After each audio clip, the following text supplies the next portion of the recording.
Ngayon nga ipapasok ako sa school. Palabas pa nga lang pala ako sa kalsada. Habang naghihintay nga pala ako kay Papa, ay nakita ko tong mga estudyante na to. Pauwi pa nga lang pala sila galing sa school. Ayaw nga raw pala nila magpakita sa camera. Nahihiya raw kasi sila. Ayun! Takbuhan sila! Ha ha ha ha ha! Ito nga rin pala yung pinsan ko! Na nakita pa lang ako sa malayo ay nagtakit na ng mukha! Kahit nga anong gawin ko ay ayaw talaga niya magpakita sa camera! Tinry ko pang tanggalin yung nakatakip sa kanya! Kaso todo ilag talaga siya! Alas 5 na nga't wala pa si Papa! Na maghahatid sa akin! Mukhang malilate tuloy ako nito! Naisipan ko nga palang maglakad-lakad na! Kasi baka makasalubong ko na lang siya sa daan. Ngunit yung nakasalubong ko ay yung kalaro ko palagi mag-basketball. Yung tinitrain ko para lumakas din. Tulad ko. Buti na nga lang ay nakasalubong ko na si Papa. At nakasakay na ako. Ganda nga pala sa daanan na to. Naalala ko, nung bata pa ako, dito kami naliligo ng mga kalaro ko. Wala pa tong hanging bridge na to. Ang ganda nga rin pala dito sa palayan na nadaanan namin. Nakaka-inspire tuloy pumasok araw-araw. Kung ganito yung makikita mo bago pumasok. Sa eskulan! Ang ganda naman kasi, di ba? Sa school na nga pala ako nito. Buti na lang at di ako na late. Kasi violation na naman. Pataas na nga pala ako sa hagdan. At wala man lang akong kasabay. Mukhang nasa classroom na yung mga estudyante. Tama nga pala ako. Mukhang nasa loob na rin si ma'am. Lagot ako nito.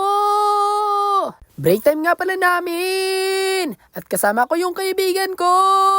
Si Kevin. Natawang-tawa. Ha ha ha ha.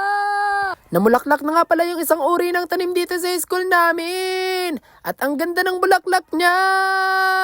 Pagdating nga namin sa kantin ay nandito rin yung mga kaklase namin. Na bumibili rin. Kasi gutom na rin daw sila.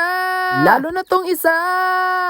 Nakasabay na nga rin namin yung dalawa pa naming kaibigan. Na kumakain rin. At nag-alok pa nga pala yung isa ng kape. Lumbas na nga pala yung iba naming kaklase. Pagkatapos ng discussion. Pero ako ay nagpaiwan muna. Kasi gusto kong tumulong. Maglinis ng room. Ganyan talaga kasi ako kasipag sa room. Pati itong kaibigan ko. Na nahawaan ko. Na maging masipag. Lalo na kapag nasa room. Nagtulungan na nga lang pala kayo mag-ayos ng basura. Kasi wala naman ibang gagawa. Pagkatapos nga namin ayusin, ay itapon na rin namin sa bintana. Uy! Bawal yun! Sa tamang basurahan dapat. Gayahin nyo kami ni Kevin. Sa tamang basurahan tinatapon ang basura. Ito nga pala yung kaklase ko na nagbibideo sa amin na todo reklamo. Nahulog pa nga pala yung isang basura. Napupulutin na sana ng kaibigan ko. Pero sinabihan ko siyang ako na. Dito nyo makikita kung gaano ako kasipag sa room. Nanonood lang yung iba naming kaklase. Habang kami ng kaibigan ko ay naglilinis. Lumabas na nga pala kami sa room. At itatapon na namin tong basura sa tamang lagayan. Dumaan nga pala tong kaibigan ko habang naghihintay ako sa sundo ko. Ayun na siya. Naglakad-lakad na nga rin ulit ako. Habang naghihintay sa sundo ko. Para makasalubong ko na lang siya. Nandito na nga pala yung sundo ko.